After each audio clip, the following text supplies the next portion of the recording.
The world can shift on its axis in a single, quiet moment. For me, that moment arrived on a Tuesday night, shrouded in the deceptive calm of our suburban home. My wife, Clara, was asleep beside me, her breath a soft, rhythmic whisper in the darkness.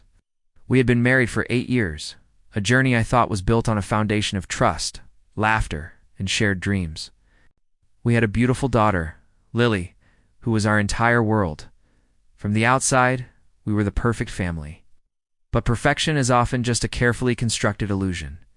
That night, sleep eluded me. I was replaying a presentation in my head for a big meeting the next day. I shifted slightly, trying to find a more comfortable position, when Clara stirred. She mumbled something, her voice thick with sleep. I smiled to myself, expecting to hear my name, or perhaps our daughter's. It was a small, intimate thing we shared, these sleepy whispers in the dead of night. But the name that slipped from her lips was not mine. It was Leo. My heart didn't just drop, it plummeted. The air in the room suddenly felt thin, cold. Leo. Who was Leo? The name echoed in the silent space between my heartbeats. I lay there, frozen, replaying the sound over and over in my mind. It was just a whisper, a fleeting sound, but it carried the weight of a wrecking ball. Doubt, a seed I never thought would find fertile ground in my mind, began to sprout. Was I imagining it? Was it a character from a dream? It's a book she was reading? I tried to rationalize, to push the thought away, but it clung to me, a dark premonition that I couldn't shake. The rest of the night was a blur of staring at the ceiling, my mind racing through 1,000 different scenarios, each more painful than the last. By the time the sun began to paint the sky in shades of gray and pink, I felt like I hadn't slept in years. The next morning, everything felt different. The coffee tasted bitter. Clara's morning kiss felt foreign, her smile a mask. I watched her as she got Lily ready for school, her movements graceful and familiar, yet now they seemed tainted. Every laugh, every touch, was a question. Was she thinking of him? Who was this Leo? My work suffered.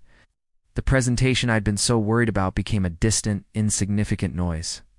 I couldn't focus. My mind was a crime scene, and I was the detective, looking for clues, for any piece of evidence that would either confirm my fears or hopefully prove them wrong. I started to pay closer attention.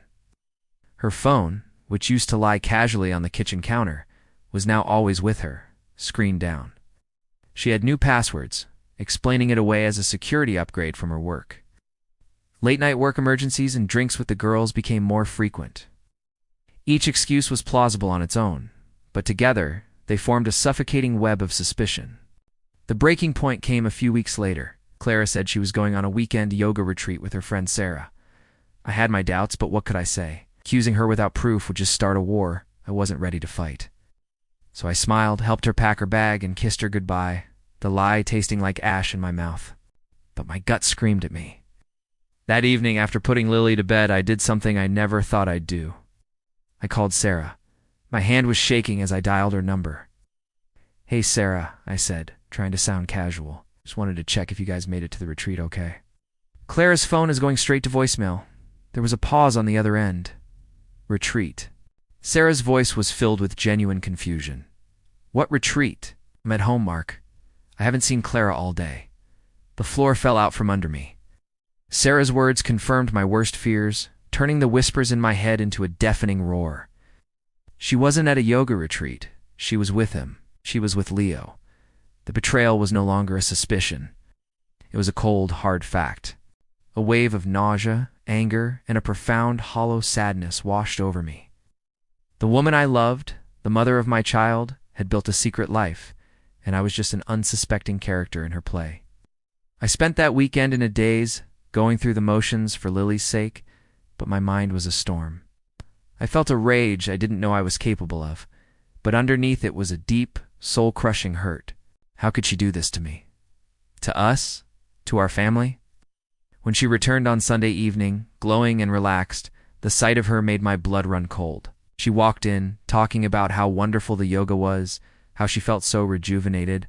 The lies were so effortless, so practiced. I didn't explode. I didn't yell. I waited until Lily was asleep. Then, I sat her down on the sofa, the same sofa where we'd watched countless movies and planned our future. I looked her in the eyes and said, "I know, Clara." Her smile faltered. "Know what?" "I know there was no yoga retreat.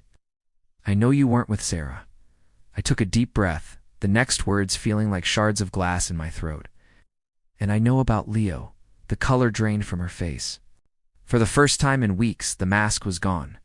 In its place was panic, guilt, and a flicker of something I couldn't quite name. The silence that followed was heavier than any words could ever be. It was the sound of our world breaking. The quiet whisper in the night had become a cataclysm, and in its aftermath, I knew nothing would ever be the same again. My life, as I knew it, was over. And a new, uncertain, and painful chapter was just beginning. This journey has been the hardest of my life, but it has also taught me so much about resilience and self-worth. If you've ever been through something similar, know that you are not alone, and there is light on the other side of the pain. Remember to take care of your mental health, and don't be afraid to seek support from friends, family, or professionals. Your story isn't over. Thank you for listening. If this story resonated with you, please consider liking and subscribing for more content. Your support means the world. Stay strong.